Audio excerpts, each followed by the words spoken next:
मेरे को दिए मेरी सास ने पैसे, जाओ जाके नाश्ता कर लेना। मैं सबको ले गई।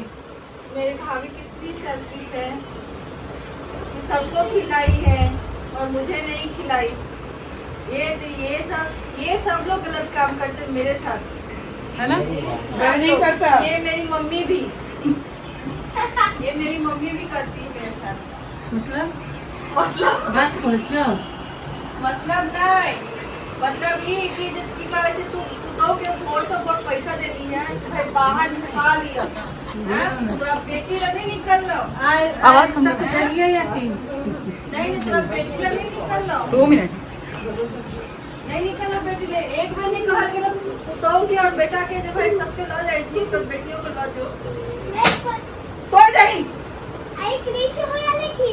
मैंने कब खींचा, मैंने फोन किया। एक बार निकल लो। एक खन बोले छे तो कहीं आप चल रही हैं, हमरा वो जरूरत नहीं है हम कथी करत। हाँ तो चल रही आप कथले कहला के बाद में कथी मैं चलूंगा आपके साथ। कोई तो बात नहीं है।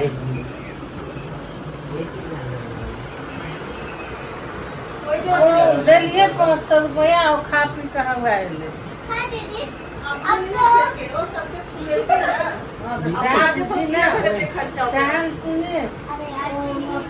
आवाज शुभम कम कर।